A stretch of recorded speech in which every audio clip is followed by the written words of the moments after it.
বিরতির পর আবার ফিরে এলাম রণক্ষেত্রের সম্মুখ সমরে। আমি যে বিষয়টাকে উত্থাপন করতে চাই সেটি হচ্ছে রাহুল গান্ধী, ভাইস প্রেসিডেন্ট কংগ্রেসের, তিনি বলেছেন এটি দুর্নীতির প্রসঙ্গ, যেটা তাকে বলতে দেওয়া হচ্ছে না, এবং স্বপনবাবু বলছেন বিভিন্ন ক্ষেত্রে এটা বলা যায়। প্রশ্ন হচ্ছে কোন দুর্নীতির দিকে তিনি ইঙ্গিত দিতে চাইছেন? পেটিএম নাকি ক্যাশলেস ট্রানজাকশন, না নোট ছাপানো, নাকি অন্য কিছু? এই নিয়ে ব্যাপক স্পেকুলেশন এখন বিভিন্ন মহলে চলছে। তার কারণ কোথাও একটা প্রথম দিন থেকেই অনেক বিরোধী নেতৃত্ব এবং রাজ্যের মুখ্যমন্ত্রীও বলেছিলেন যে একটা বড় সড়ো কোনো দুর্নীতিকে আড়াল করার জন্যেই এই ডিমনিটাইজেশন হয়েছিল। এখন প্রশ্ন, সেই দুর্নীতিটা কি আদৌ বাস্তবে এক্সিস্ট করছে, নাকি এটি রাজনৈতিক ওয়েপন? প্রসূন ভৌমিক, বিষয়টা হচ্ছে যে কতগুলো জায়গায় গোড়ায় গলদ রয়েছে। আমরা এখন অ্যাকচুয়ালি আমরা দেখতে পাচ্ছি কাকে দিয়েছো রাজার পাট বলে একটা কথা আছে, সেটা সত্যি সত্যি কিভাবে ভারতবর্ষের ক্ষেত্রে আজ আর ভারতবর্ষ নেই, আজকে সেই ভারতবর্ষকে মেরে ফেলা হয়েছে, ডিজিটাল ইন্ডিয়ার জন্ম হয়েছে। কিন্তু সেখানে আমরা দেখতে পাচ্ছি একটা জায়গা হচ্ছে যে যদি সত্যি সত্যি কালো টাকার ওপর নজরদারি করতে হয়, তাহলে পলিটিক্যাল পার্টি হিসাবে প্রথম কাজটা হচ্ছে এই যে 20,000 টাকার নিচে কেউ যদি পার্টিকে টাকা ডোনেট করে, সেই টাকাটাকে ওরা ওই আননোন সোর্স হিসাবে একসঙ্গে অ্যাকুমুলেট করে তাদেরকে চাঁদার বিল কেটে দিয়ে, কেউ হয়তো লাল শালুতে জমা পড়া টাকা, কেউ কৌটো নাচানো টাকা, এইগুলো একসঙ্গে করে হয়তো দেখা যায় সেটা 2 লাখ টাকা ওঠে, দেখানো হয় 20 কোটি টাকা জমা পড়ছে। আমি বিজেপিরই সেদিনকের যে প্রথম কথা তো আগে জানলো কি করে, এটা পরের একটা প্রশ্ন। 1 কোটি টাকা জমা পড়লে হয়তো দেখা যাবে একজনই টাকাটা দিয়েছে, সে কোনো আরো বড় টাকা সে সরিয়ে রাখার ইত্যাদি নানান আশ্বাস পেয়ে সে হয়তো দিয়েছে। আমি হয়তো করে বলছি, এখনই কাউকে সেটা নিয়ে পলিটিক্যাল ফান্ডিং এর ক্ষেত্রে একটা স্বচ্ছতা, এবং দেখা যাচ্ছে আননোন সোর্স বলে যে পার্টির দুটো জায়গা থাকে ইনকাম ট্যাক্সে যেগুলো দেখাতে হয়, একটা নোন সোর্স যেখানে চেকে টাকা আসে, নানান কর্পোরেট কোম্পানি দেয়, আর একটা আননোন সোর্স। দেখা যাচ্ছে আজকে 977 কোটি টাকা হচ্ছে বিজেপির আননোন সোর্স, এবং সমস্ত পলিটিক্যাল পার্টিরই 83% এখনো পর্যন্ত আননোন সোর্স হচ্ছে কংগ্রেসের, 78% আননোন সোর্স, মানে টোটাল পলিটিক্যাল টাকা ফান্ডিং এর টাকা হচ্ছে বিজেপির, এবং এই সামান্য সিপিএম এর তার আজকের দিনেও 58% হচ্ছে আননোন সোর্স। এইগুলো আগে ঠিক করা দরকার যে আরটিআই আমার করার অধিকার দিতে হবে, যে তুমি পলিটিক্যাল পার্টি তোমার সোর্স অফ ইনকাম জানাও, এবং 20,000-এর নিচে হলেও আমার প্যান কার্ড লাগবে যে কোনো ডোনারের, সেটা ব্যবস্থা করতে হবে। দ্বিতীয় হচ্ছে যে একটা ডেলারো বলে একটি কোম্পানি, যাকে এইবারের নোট ছাপার দায়িত্ব দেওয়া হয়েছে, আমাদের জেনে রাখা দরকার, সাধারণ মানুষ জেনে রাখা দরকার। আমি জানি না রাহুল গান্ধী সেটা নিয়েই বলবেন কিনা। সে বিষয়টা হচ্ছে সেই কোম্পানিকে 2010 সালে পাকিস্তানের নোটের কাগজ সাপ্লাইয়ের জন্য তাকে ব্ল্যাকলিস্ট করা হয়। সিবিআই এর অফিসাররা এখান থেকে জার্মানি যায় এবং সারা পৃথিবীর নানান জায়গায় ঘুরে সেই কোম্পানি তখন বিশাল কোম্পানি, শুধু ভারতবর্ষ না সারা পৃথিবীর নানান দেশের তারা টাকা ছাপে, এবং যেহেতু ভারতবর্ষ তাকে ব্ল্যাকলিস্ট করে, সেই কোম্পানি ধসে যায়, এবং সেই কোম্পানি ধসে যাওয়ার পরেও সেই কোম্পানির যে মালিক, সে মালিক তার অংশীদারিত্ব ছাড়েনি, দাঁতে দাঁত চেপে রেখেছিল। এইবারের নতুন নোট ছাপার সময় তাকে সেই বরাদ দেওয়া হয়, এবং তাকে বলা হয় সে যেহেতু পৃথিবীর নানান দেশের টাকা ছাপে, সুতরাং সে নির্ভরযোগ্য এবং তার অভিজ্ঞতা রয়েছে। বিষয়টা হচ্ছে সেই কোম্পানি ঘুষ দিয়ে সেই টাকাটা ছেপেছে। তৃতীয় জায়গা হচ্ছে যে পেটিএম কোম্পানিকে আজকে সব থেকে বড় দেখা যাচ্ছে যে যেদিনকে উনি ডিমনিটাইজেশন ঘোষণা করছেন 8:45 নাগাদ 8ই নভেম্বর, তার পরের দিন সন্ধ্যাবেলা আমি একটি ন্যাশনাল চ্যানেলে দেখতে পাচ্ছি সেই পেটিএম কোম্পানির যে মালিক, তিনি বলছেন তার 500% লাভ হয়েছে, একটা 24 ঘন্টাও কাটেনি তার মধ্যে। আমরা যদি দেখি সেই পেটিএম কোম্পানি সেই দিনই সকালবেলায় তার একটা পাতা জুড়ে বিজ্ঞাপন, পেজ ওয়ানে বিজ্ঞাপন, সেখানে প্রধানমন্ত্রীর মুখ, প্রধানমন্ত্রী সেখানটায় সরাসরি কত টাকা তিনি একজন ওখানে মডেল হিসাবে নিয়েছেন সে প্রশ্ন নয়, তিনি সরাসরি সেখানটায় প্রথমত গোপনীয়তা ভঙ্গ হয়েছে, আগে পেটিএম জানতো এই ঘটনাটা হতে চলেছে, তারা প্রধানমন্ত্রী সরাসরি তাতে মদত দিচ্ছেন। এবং প্রধানমন্ত্রী প্রথম দিকে যে সতীদাহর সময় যেভাবে কাঁসর আর ঢাক বাজানো হতো ওই মরতে থাকা মেয়েটার গলার স্বর চাপানোর জন্য, সেভাবে তিনি কালো টাকা এবং জাল টাকার কথা বললেন। একদম পরে চলে এলেন ক্যাশলেস ইকোনমির কথা, যেখানে পেটিএম যুক্ত। এবং এই পেটিএম এর ক্ষেত্রে একটা কথা জাস্ট, এই পেটিএম এর গত এই বছরের এই আর্থিক চলে গেল যে আর্থিক বছর 31শে মার্চ 2016-তে আমরা দেখতে পাচ্ছি পেটিএম এর আর্থিক ক্ষতি হয়েছে 1549 কোটি টাকা। আর আজকে এক বেলায় তার 500% লাভ হচ্ছে। সরাসরি আমরা এই কারণে বলছি এটা নোট কেলেঙ্কারি এবং সারা পৃথিবীর সর্বশ্রেষ্ঠ কেলেঙ্কারি এটা। আশুতোষ, ঠিক কোন কেলেঙ্কারি? দুটো তো সম্ভাবনার কথা বললো হচ্ছে প্রসূন। রাহুল গান্ধী যে সম্ভাবনার কথা বলছেন, তিনি বলতে চাইছেন, অথচ লোকসভায় বলতে হচ্ছে না। এইটা অনেকগুলো অপশনস রয়েছে, কিন্তু কোন সম্ভাবনার কথা তিনি বলছেন? দেখুন, বলতে তো দেওয়া হচ্ছে না। তার এখান থেকে তো পরিষ্কার যে বিজেপি খুব ভালো করে জানে যে রাহুল গান্ধীকে বলতে দিলে তাদের বিপদ আছে, এবং সেই জন্য ভয় পেয়ে জোরজার করে একজন ইলেকটেড এমপি রাজ্যে, সেখান থেকে সে গেছে পার্লামেন্টে, তাকে বলতে দেওয়া হচ্ছে না। শুধু এমপি কেন, আপনি দেখেছেন যে রামকৃষ্ণ গ্রেওয়াল যখন মারা গেছিলেন সৈন্য, সেখানেও সিএমকে আটকেছে। এটা তো ওদের অসহিষ্ণুতা, তো চলবে। এর বিরুদ্ধেই তো সাধারণ মানুষের লড়াই। সেই জন্য তো আমি বারে বারে বলছি যে এই যে নোট কাণ্ড যা করেছে, এবং মনমোহন সিং, মানে কোথাও কি হচ্ছে বিরোধী রাজনৈতিক দল বা দেশের সাধারণ মানুষ প্রায় এক সূত্রে বাধা পড়েছে? মানে বিভিন্ন জায়গায় তাদের যেমন অর্জিত অর্থ তোলার ক্ষেত্রে যেমন একটা, মনমোহন সিং জি তো পরিষ্কার বলেছেন এরকম কোন পৃথিবীতে দেশ নেই যেখানে আমি আমার অর্থ তুলতে পারবো না ব্যাংক থেকে। তার কারণ পর্যাপ্ত পরিমাণের কোনো সাপ্লাই এর জায়গা নেই। বেশ, আমি আসছি। Swapan Das, not performing asset বেড়েছে, স্বপন দাস বেড়েছে। রাজ্য বিজেপি নেতা স্বপন দাস, সেখানে দুটো সম্ভাবনা যেটুকু কিন্তু খুব মারাত্মক। প্রসূন ভৌমিক যেটা বলছে, প্রসূনবাবু প্রমাণ ছাড়া বলছেন, ওনার কাছে যদি প্রমাণ থাকে আমি ওনাকে চ্যালেঞ্জ করছি, প্রমাণ করুন। আমি আপনাকে চ্যালেঞ্জ করছি, আপনি শুধু এটা নিয়ে প্রোগ্রাম করুন। আমি এখন আমার কাছে সুজিত, এইখানের আমি মধ্যে একটা রয়েছে, কথা বলি, প্রমাণ করুন। আপনার শুধু এখানে কথা রয়েছে। জেনে রাখুন। এক মিনিট, আপনি প্রমাণ করুন এটা। হিন্দু পত্রিকায়, আমি চ্যালেঞ্জ করছি, ইন্ডিয়ান আপনি এক্সপ্রেস প্রমাণ করুন। পত্রিকায়, স্বপনবাবুকে বলতে দিন। ইন্ডিয়ান এক্সপ্রেস পত্রিকায়, আমি হিন্দু চ্যালেঞ্জ- পত্রিকায়, আমি আপনাকে চ্যালেঞ্জ করছি, আপনি আচ্ছা, প্রমাণ ঠিক করুন। আছে। আপনি এটা নিয়ে আপনি- প্রোগ্রাম, আপনি- সুজিত এটা নিয়ে বেশ প্রোগ্রাম বেশ বেশ, ঠিক আছে, এখন বলতে দাও, এখন বলতে আপনার দাও। হাওয়া গরম। স্বপনবাবু, এবং না না, আশুতোষ ওটা না। আপনাকে আমি বলছি, না, না। স্বপনবাবু, আরে আমাকে বলতে দিন। স্বপনবাবু, আমি কিন্তু আপনাদের দুজনের বক্তব্য শুনেছিলাম। না না, স্বপনবাবু বলবেন। স্বপনবাবু, আমি আপনাদের দুজনের বক্তব্য শুনেছিলাম। না, না, বলুন, বলুন। আমি একটা কথাও বলিনি। হ্যাঁ, বলুন। আপনি বলুন প্লিজ। প্রথম কথা হচ্ছে, প্রসূনবাবু হাওয়া গরম করার সময় অনেক কিছু বলেন। আমি এটা কি নয়, কোনো প্রমাণও নেই ওনার কাছে। উনি সম্ভাবনার কথা বলেছেন, অনুমান করেছেন। আর আমি রাহুল গান্ধী কি বলতে পারেন তার সম্ভাবনা বলেছি, এগুলো ফ্যাক্ট। রাহুল গান্ধী আদৌ এগুলো বলতে পারেন কিনা সেই সম্ভাবনার কথা বলেছি। আমাকে বলতে দিন, আপনি অন্য বলুন না। সম্ভাবনা বলিনি, আপনি এগুলো তো fact। বলেছেন, আপনি। আমি তো আচ্ছা, সেটাই ঠিক আছে, বলেছি। ঠিক আছে, বলুন, আপনি সেটাই এটা বলুন। রাহুল গান্ধীর সম্ভাবনা। ভুল ধরিয়ে দিলাম। আমি কতগুলো জিনিস আমি এক করে বলি। ডেলোরোটা বলবেন? হ্যাঁ, নিশ্চয়ই। এটার কোনো প্রমাণ না, নেই। ওটা ওনাকে জেনে আসতে হবে। এটা- এটা রাজ্য শাখার বিষয়ও না। না, এটা- সেন্ট্রাল এটা- শাখা।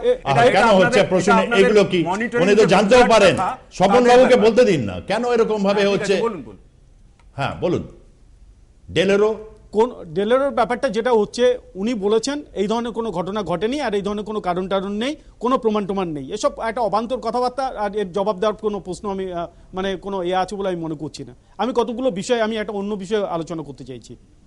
অশোকবাবু খুব সুন্দর কতগুলো কথা বলেছেন। আমি অশোকবাবুকে একটা কথা বলতে চাই।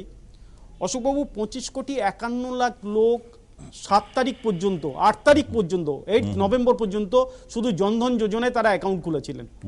এছাড়া আমাদের কর্পোরেট সংস্থা আছে, এর আগেও অনেক ব্যাংক অ্যাকাউন্ট প্রত্যেকের আছে। এগুলো মিলে পশ্চিমবাংলা থেকে ভারতবর্ষের মধ্যে, সারা ভারতবর্ষে প্রায় 29 কোটি ব্যাংক অ্যাকাউন্ট ছিল। জনধন যোজনা আর এই 1-1.5 মাসের মধ্যে আরও 3 কোটির মতো ব্যাংক অ্যাকাউন্ট খোলা হয়েছে। এই সব মিলিয়ে এই যে 32 কোটি ব্যাংক অ্যাকাউন্ট হয়, আমি 25,51,00,000 সঙ্গে আরও জনধন যোজনায় যদি আমি আরও 2 কোটি ধরি, 27-28 কোটি মানুষের যদি ব্যাংক অ্যাকাউন্ট থাকে, গ্রামের দিকে যারা গ্রাম সম্পর্কে অভ্যস্ত বা জানেন, গ্রামের বাড়ির ছেলে মেয়ে বউ বাচ্চা সকলে মিলে ব্যাংক অ্যাকাউন্ট করে না, বাড়ির একজন ব্যাংক অ্যাকাউন্ট করে। তো বাড়িতে যদি 4 জন নিদেন পক্ষে মেম্বার হয়, তো ওখানে 100 কোটি মানুষের কাছে পৌঁছে যাওয়া গেছে শুধু জনধন অ্যাকাউন্টে, তার বেশি। এছাড়াও অন্যান্য অ্যাকাউন্টের মধ্যে প্রায় আমাদের দেশের এই মুহূর্তে প্রায় 90 থেকে 95% মানুষের কাছে ব্যাংক অ্যাকাউন্ট আছে। ক্যাশলেস সোসাইটির কথাটা, যে কথাটা আপনারা বলছেন, এটা 2015-তে নরেন্দ্র মোদী তার এই স্বপ্নের প্রকল্পের কথা, কর্মসূচির কথা জানিয়েছিলেন যে আমি এটাকে করতে চাই। তার মানে করতে চাই মানে আজকে আমাকে বলতে দেবেন, আপনি বলুন না। করতে চাই মতলবটা এটা ছিল না যে আমি আজকেই করে দিচ্ছি, বা আজকে ঘোষণা করেছেন যে আমরা ক্যাশলেস সোসাইটি থেকে এগোতে চাইছি। একটা অঙ্ক বলি স্বপন বাবু, আমি একটা অঙ্ক শুনুন, আপনার কাজে লাগবে পরে। আমি বলিনি। আচ্ছা ঠিক, আপনার এই কাজে লাগতো কিন্তু এই অঙ্কটা। আচ্ছা বলুন বলুন। সেটা হচ্ছে ধরুন 100 টাকা, আমরা যে 100 টাকার নোট দেখি, সেটা যদি 1,00,000 যদি এটা ধরুন আপনার হাত থেকে প্রসূনবাবুর হাত থেকে যদি অশোকবাবু থেকে আমি, আশুতোষ, ঘুরতে ঘুরতে 1,00,000 বার, তখনও কিন্তু 100 টাকাই থাকে। কিন্তু আপনি যদি ক্যাশলেসের মাধ্যমে যান, আপনি দেখতে পাচ্ছেন না, প্রত্যেকবার 2.5% যদি কমিশন এর উপর আরোপিত হয়, 1,00,000 ইন্টু 2.5, তাহলে 2500% একটা রোজগার হয়। এটা কাদের যায়? আমি কার কাছে যাবে? আমি আপনাকে এই প্রসঙ্গে আসছি। ডিজিটাল ইন্ডিয়ার কনসেপ্টটা যখন চালু হলো বা যেটা ঘোষণা করা হয়েছে, তখনই পরিষ্কার বলা হয়েছিল যে আমাদের 6,40,000 গ্রাম আছে। এই 6,40,000 গ্রামে আমরা প্রত্যেকটা মানুষ তো এটিএম বা বিভিন্ন ধরনের কিছু তাদের পক্ষে চালানো সম্ভব নয়, বা ডিজিটাল ইন্ডিয়ার সুযোগ সুবিধা নেওয়া সম্ভব নয়। তাহলে এই গ্রামগুলোকে আগে প্রশিক্ষণ দিতে হবে। 2.5 লক্ষ কমন সার্ভিস সেন্টার খোলা হবে, তার জন্য 28,000 লোককে প্রশিক্ষণের ব্যবস্থা করা হয়েছে বিপিওর মাধ্যমে। এছাড়া 11টা টেকনোলজি ইনস্টিটিউট খোলা হয়েছে। এই প্রত্যেকটা একটা ব্যবস্থা ধীরে ধীরে। আমরা কি পিছিয়ে পড়ে থাকবো? আমাদের কি এটা লজ্জা লাগে না যখন আমাদের মুখ্যমন্ত্রী বড় বড় করে নির্বাচনের আগে হোর্ডিং দিয়ে বলেন 9 কোটি মানুষের মধ্যে 8 কোটি মানুষকে আমি খাদ্যসাথী যোজনায় 2 টাকা কেজি দরে চাল দিই? এটা আমাদের মতো আপনার কি লজ্জা লাগে না যে আজকেও আমাকে রেশনের দোকানে 2 টাকা কিলোতে চালের জন্য যেতে হবে? মাত্র 25 লক্ষ পরিবার পশ্চিমবাংলার, তারা রেশন দোকানে যাবে না, আর বাকি সকলে যাবে। এক সেকেন্ড বলছেন এখানে 2 টাকা কিলো চাল, কটা ইন্ডাস্ট্রি করেছেন? কটা চাকরি দিয়েছেন? ইলেকশনে বলেছিলেন তো 2 কোটি চাকরি দেবেন। 30% কি চাকরি দিয়েছেন? আশুতোষ বাবু, আপনি যখন বলছেন আপনি শুনুন ভালো করে, 70 বছর বাদে দেশের 30% মানুষ দারিদ্র্য সীমার নিচে থাকে। আপনাদের লজ্জা করে না কথা বলতে? লজ্জা করে না? আপনাদের লজ্জা করে না কথা বলতে? মুখ দেখেন কি করে লজ্জা মানুষের কাছে? কি করে মানুষের কাছে মুখ দেখেন? আপনার রাহুল গান্ধীর মতো একটা পাপ্পুকে ভারতবর্ষের রাজনীতিতে এনে একটা পরিবারের পুজো করেন, লজ্জা করেন আপনাদের? একটা পরিবারতন্ত্র চালান আপনারা, দেশকে লুট করেন একটা পরিবারের মাধ্যমে। এটা জনসভা না, এটা জনসভা না। আমি দুজনকে থামাচ্ছি। দেশের 70 বছরের পর এটা কি মনে হচ্ছে স্বাধীনতা 70 বছর বাদে 30% মানুষ দারিদ্র্য সীমার নিচে? আমি সাউন্ড রেকর্ডিস্টকে বলছি, আমি সাউন্ড রেকর্ডিস্টকে বলছি, যারা এইভাবে কথা বলবে সাউন্ড রেকর্ডিস্ট যিনি আছে ফিডারটা নামিয়ে রাখবেন। অশোক বাবু দেখুন, একটা কথা যে স্বপনবাবু যেটা বললেন, যুক্তি দিয়ে আসতে হবে প্রত্যেককে। অশোক বাবু যা প্রশ্ন সেই প্রশ্নের উত্তর দেবেন। কোন এটা এক সেকেন্ড প্রথম হচ্ছে যে কোন আমার কথা ইন্টারাপ্ট করেছে, তখন আপনার থামানো উচিত ছিল। ইন্টারাপ্ট আমি কি করব না করব স্বপন বাবু? আমি আপনারা কেউ কথা শোনেন না। আমি বলবো না এখন, আমি যখন আসবো তখনই। আপনাদের কাছে বারবার বলছি সময় অত্যন্ত মূল্যবান। বহু দেশবাসী এগুলো শোনে, বহু দেশবাসী জানতে চায় যে প্রশ্নের উত্তর চাইবো, সেই প্রশ্নের উত্তর দেবেন। অশোক বাবু উত্তর দিচ্ছিলাম না, আপনি দিচ্ছিলেন না। আমি ক্যাশলেস ট্রানজাকশন নিয়ে একটা প্রশ্ন রাখলাম। হতেই পারে সব প্রশ্ন সবাই সব প্রশ্নের উত্তর জানবে এমন সময় নয়, কিন্তু প্রশ্নটাকে অ্যাকনলেজ করতে হবে। অশোক বাবু এতক্ষণ সময় দেওয়া যাবে না। প্রশ্ন মানে অশোক বাবু, হ্যাঁ বলছি যে যেটা উনি স্বপন বাবু বললেন না, আমি বলছি আরবিআই এর রিপোর্ট, আরবিআই যে 72% ডু নট হ্যাভ, ওয়েস্ট বেঙ্গলে do not have bank account. RBI এর রিপোর্ট। উনি বলতে পারেন তিনি কি বলে মাত্র হয়তো 10% নেই, কিন্তু আরবিআই এর রিপোর্ট। এবং তার মধ্যে অশোক বাবু আপনার কাছে একটা প্রশ্ন, ঠিক আছে আমি জানি স্ট্যাটিস্টিক্সের 70 বছরে অশোক বাবু 70 বছরে ভারতবর্ষে আপনারা ভারতীয় জনতা পার্টিকে গ্যাগিং করতে চাইলেও কতগুলো সত্যকে গ্যাগিং, ব্যাংক অনেক কালো টাকা উদ্ধারের ক্ষেত্রে কালোকে সাদা করার পেছনে অনেক ব্যাংকের জুনিয়র লেভেলের অফিসার বিভিন্ন। আপনি এই প্রসঙ্গটা একটু ধরুন। আচ্ছা আমি ধরছি, দাঁড়ান, এই প্রসঙ্গটার উত্তর চাইছি। বলবো আমি এই প্রসঙ্গটার উত্তর চাইছি এখনই। ব্যাপারটা হচ্ছে যে দেখুন, সেটা হচ্ছে যে এখনো পর্যন্ত ব্যাংকের যে সমস্ত লোকজনকে ধরা গেছে, লোকেট করা গেছে, মেনলি হচ্ছে প্রাইভেট সেক্টর ব্যাংকগুলোতে। 1 2 নম্বর হচ্ছে 2-4টে ব্যাংকের ক্ষেত্রে মনে হয় সেন্ট্রাল ব্যাংক অফ ইন্ডিয়ার কাউকে ধরা হয়েছে। আমি বলছি আপনাকে, হ্যাঁ আমি বলছি অ্যাক্সিস ব্যাংক ধরা হয়েছে, রিজার্ভ ব্যাংকের ধরা হয়েছে। রিজার্ভ ব্যাংকটা তো আলাদা, reserve bank is the central bank, সেটা কিন্তু সেন্ট্রাল গভর্নমেন্টের ডাইরেক্ট আন্ডার। ঠিক আছে, আমি বলছি আপনাকে। এবারে হচ্ছে যে স্টেট ব্যাংকের ক্ষেত্রে আমি বলছি, স্টেট ব্যাংক বা আদার্স ন্যাশনালাইজ ব্যাংকের ক্ষেত্রে কিন্তু আপনি বলছি হিউজ ট্রানজাকশন অল ওভার ইন্ডিয়াতে যেরকম ভাবে ট্রানজাকশন হয়েছে, তাতে কিন্তু কোনো রকম আপনি যদি দেখেন কোনো পার্সেন্টেজ আসে না, দু একজন লোক করতে পারে, আমি আপনাকে অস্বীকার করছি না, কিন্তু আদারওয়াইজ যদি প্রাইভেট সেক্টর ব্যাংকে করে তার দায় দায়িত্ব কিন্তু আমরা ব্যাংক কর্মচারী মানে যারা আন্দোলন করি তারা তার দায় দায়িত্ব নিতে পারি না। 2 নম্বর ব্যাপার হচ্ছে যেটা হচ্ছে সেটা হচ্ছে আপনি যদি দেখেন তাহলে দেখবেন প্রতিদিন এই ক্যাশ দিতে গিয়ে প্রচুর লোকের এক্সেস পেমেন্ট হয়ে যায়। কেন বলছি আপনাকে বললাম না প্রথমে সয়েল নোট দিয়েছে, এত বাজারে সয়েল নোটকে দিয়েছে, মানে যে নোটটা রিজার্ভ ব্যাংকে চলে যাওয়ার কথা সেই নোটটাকে আবার ব্যাংকের কাছে ফেরত পাঠিয়েছে যে এই টাকাটা তুমি ডিস্ট্রিবিউট করো। এখন দেখবেন জোড়া দেওয়া নোট, রঙিন নোট, এই সমস্ত নোট আপনারা ব্যাংক থেকে পাচ্ছেন। এর ফলে হচ্ছে কি এই নোটগুলো গুনতে অসুবিধা হয়, কারণ প্রচণ্ড প্রেশার ব্যাংকে।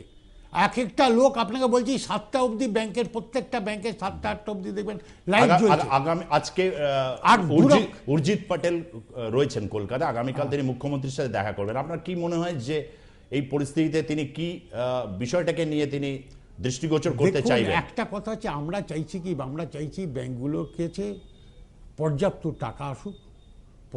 টাকা আসুক যাতে লোকেরা তার ডিমান্ড, ধরুন আপনি বলছেন 24,000 টাকা, কিন্তু বহু জায়গা আছে যেখানে 24,000 টাকা দিতে পারছে না। এরপরে হচ্ছে কি শহরাঞ্চলে যে টাকাগুলো আসে মেনলি শহরাঞ্চলে ডিস্ট্রিবিউট করতে করতেই শেষ হয়ে যাচ্ছে, গ্রামাঞ্চলের দিকে ব্রাঞ্চগুলোতে তেমন পৌঁছচ্ছে না এবং এটিএমও আসে না। অশোকবাবুর কাছে একটা জিজ্ঞাসা আছে, উনি যেহেতু ব্যাংকের সঙ্গে যুক্ত সরাসরি, মানে একটা সন্দেহর জায়গা যেটা উঠছে, ব্যাংক যে ধরুন আমাদের কাছ থেকে টাকা নিচ্ছে এবং আমাদেরকে সুদ সহ সেগুলো আইদার সেভিংসে নইলে কারেন্টে যেখানে হোক যে ফেরত দেয়, সেটা তো এমনি ডিম পেরে টাকা আসে না, সেই টাকাটা খাটাতে হয় ব্যাংকে কোথাও। সেই খাটানো মানে হচ্ছে কাউকে লোন দেওয়া, যে হয়তো ছোট ব্যবসা করবে, মাঝারি ব্যবসা করবে।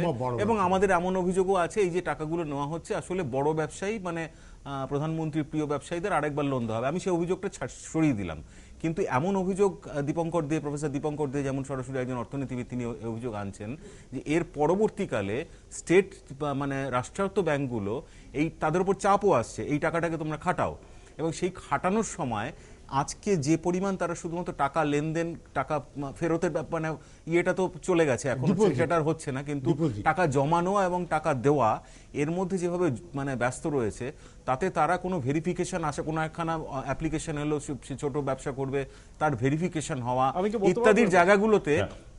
ইত্যাদির জায়গাগুলোতে একটা প্রবল অনিয়মের সম্ভাবনা কি থাকছে, এবং সেখানে কি মানে সাবপ্রাইম বা লোয়ার প্রাইম একখানা জায়গায় সেই অনেকগুলো সম্ভাবনা থাকে প্রসূনবাবু, অনেকগুলো সম্ভাবনা থাকে, কিন্তু সম্ভাবনা যে সাবপ্রাইম ক্রাইসিস আমরা সত্যকে কিন্তু একটা সত্যকে স্বীকার করতেও হবে। বিরোধী রাজনৈতিক বক্তব্য যেগুলো, সেক্ষেত্রে তাদের গ্যাগিং হলে যদি অসহিষ্ণু প্রশ্ন আসে সংবাদ মাধ্যম হিসাবে, সেটা যেরকম একটা দায়িত্ব থাকে, ঠিক তেমনভাবে সরকারের যদি কোনো পদক্ষেপ, সে পদক্ষেপে অনেক সম্ভাবনা থাকে, সব সম্ভাবনাগুলোই ঘটতেই থাকবে। তার কারণ হচ্ছে বিকল্প কিছু নিশ্চয়ই তারাও তো কিছুটা হোমওয়ার্ক করেই নেমেছেন। যতই বলুক যে এই ব্যাপারটা খুব কম লোকই জানেন, কিন্তু যে কয়েকজন জানেন তারা কিন্তু যথেষ্ট হোমওয়ার্ক করেই নেমেছেন, এবং তার পরিণতিতে একটা ফেজ আমরা দেখেছি 36 দিনে। পরবর্তী সময় এখন এই মুহূর্তে দাঁড়িয়ে আছি। স্বপনবাবু, আমি অশোকবাবুকে আমি শুধু একটা জিনিস বলছি, আমি যেটা বলতে চেয়েছিলাম যে একটা পরিবারের 4 জন সদস্যের একজনের যদি ব্যাংক অ্যাকাউন্ট থাকে তাহলে ওটা পরিবারটা, আমি জনধন নিয়ে, সেই কারণে আমি আজকের বিষয় কি জনধন, আমরা সবাই জানি। আমি বলে দিচ্ছি আপনার অ্যাকাউন্টের, আমরা জানি কিনা আপনি একটু যাচাই করে নিন। পশ্চিমবঙ্গে প্রায় 1.25 কোটির মতো হচ্ছে জনধন অ্যাকাউন্ট হয়ে গেছে, সারা ভারতবর্ষে প্রায় 25 কোটি হয়ে গেছে, আমরা জানি তো সেটা।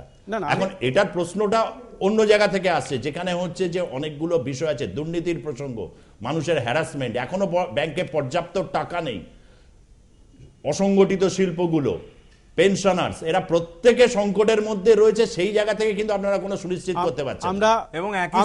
আমরা প্রথম দিন থেকে একটা কথা বলছিলাম, আজও পর্যন্ত বলছি যে মানুষের যে কিছু অসুবিধা হচ্ছে না, আমরা এখন কখনো অস্বীকার করি না।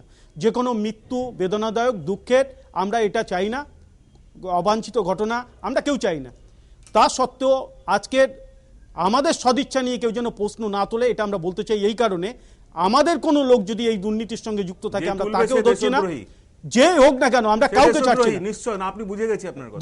দ্বিতীয় যে জিনিসটা বারবার একটা জিনিস বলে এনপিএ বা এই জিনিসটা, এই এনপিএ এর ব্যাপারটা অশোকবাবুরা ভালো করে জানেন। উর্জিত বাবু হঠাৎ তিনি এসছেন, তিনি কালকে মুখ্যমন্ত্রীর সাথে দেখা করবেন, হঠাৎ এই বিষয়টা কেন আসছে আপনার কি মনে হয়?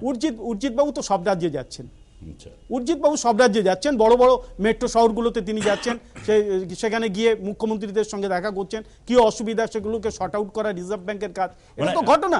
তার মানে বিরোধীদের মধ্যে তৃণমূলের আন্দোলনটা কোথাও একটা প্রভাব ফেলেছে বলে আপনারা যত না এসব নয়, প্রত্যেক রাজ্যের মুখ্যমন্ত্রীর সঙ্গে উনি দেখা করছেন, এটা এর সঙ্গে বিরোধী নয়। প্রত্যেক রিজার্ভ ব্যাংকের থেকে প্রত্যেক রাজ্য সরকারের যে টাকা পয়সা বিভিন্ন দেওয়ার বিষয়টা থাকে সেগুলো আলোচনার মধ্যে থাকে। তো উনি এসছেন দেখা করতে, এটা তো সদিচ্ছে যে ওনার যদি মুখ্যমন্ত্রী তো ভারতবর্ষের বাইরের নন, পশ্চিমবাংলা একটা অঙ্গরাজ্য, তো সেই রাজ্যের কোনো অসুবিধা হলে দূর করার দায়িত্ব রিজার্ভ ব্যাংকের থাকে, সে কারণে তিনি করছেন, এটা কোনো অসুবিধা নেই।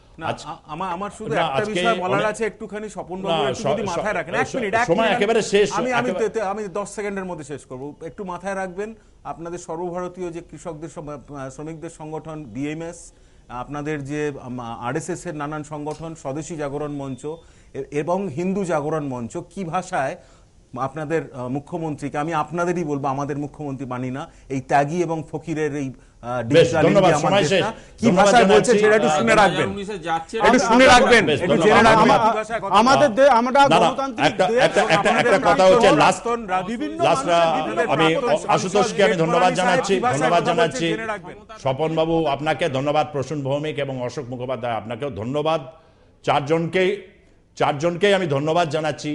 প্রসঙ্গটা হচ্ছে যে এই বিষয়ে বিভিন্ন সময় আমরা দেখতে পাচ্ছি যে অনেকগুলো ক্ষেত্রে একটা কথা সত্য যে সরকার পক্ষের বলার অধিকারও আছে, বিরোধীদের উদ্দেশ্য এটা বলার কথা যে কেউ যদি ফ্যাসিস্ট আচরণও করে তাকেও বলার সুযোগটা রয়েছে, এবং হচ্ছে অবশ্যই বিরোধীদের কিন্তু বলতে দেওয়া উচিত। এটা রাহুল গান্ধী যে কথাটি আজকে বলছেন এটা যথেষ্ট তাৎপর্য বহন করে। আপনি শোভনবাবু নিশ্চয়ই অনুভব করবেন যে ভারতীয় জনতা পার্টি তারা নিশ্চয়ই অনুভব করবে যে লোকসভায় যিনি বলতে চাইছেন তার মানে তার নিশ্চয়ই কিছু অথেন্টিসিটি রয়েছে, একজন দেশের একজন সর্বোচ্চ একজন বিরোধী নেতা হিসাবে তার কিন্তু এই অধিকারটা রয়েছে, এবং বিরোধীরা তাদের বক্তব্য তো রাখবেই সংসদে, এবং সেই ক্ষেত্রে অনেক সময় অচল অবস্থা দেখতে অভ্যস্ত আমরা। ইউপিএ 2 এর সময় ভারতীয় জনতা পার্টির বিভিন্ন ক্ষেত্রে এবং বিরোধীরা অনেক ক্ষেত্রে সুর মিলিয়েছে, অনেক ক্ষেত্রে কিন্তু ইউপিএ 2-কেও কিন্তু বাধা দেওয়া হয়েছে বিভিন্ন জায়গায় অনেকগুলো বিল, তখনও কিন্তু দেশবাসী এই একই প্রশ্ন করেছে। দেশবাসীর কাছে এটা সত্যি, তারা অনেক কিছুই হয়তো আপনারা জানেন, তবে আপনাদের যে সমস্যাগুলোর ক্ষেত্রে দৈনন্দিনভাবে আপনারা যে মোকাবিলা করছেন সেই মোকাবিলার উপর আমরা তীব্র পর্যবেক্ষণ রাখতে পারি। সৎ সংবাদ মাধ্যম হিসাবে এইটুকু দায়িত্ব আমরা নিঃসন্দেহে পালন করতে থাকবো। কোনো জায়গায় যদি ভুল ত্রুটি হয় নিঃসন্দেহে আমাদের টেলিফোন লাইন, R+-এর টেলিফোন লাইন সব বেশিরভাগ সময় খোলা থাকে, আপনারা যখন ইচ্ছা ফোন করে আপনাদের সেই মতকে আপনারা রেজিস্টার করবেন, আমরা আপনাদের সাথে প্রতিনিয়ত সংযোগ স্থাপন করতে থাকবো। আমি আবারও ধন্যবাদ জানাচ্ছি যে চারজন আজকে তাদের মূল্যবান সময় আমাদের দিয়েছেন, চারজনকে, এবং ধন্যবাদ আপনাদেরকেও যারা এতক্ষণ ধরে দেখলেন আজকের পর্বের রণক্ষেত্র। দেখতে থাকুন R+ নিউজ, সবার আগে সবার পাশে।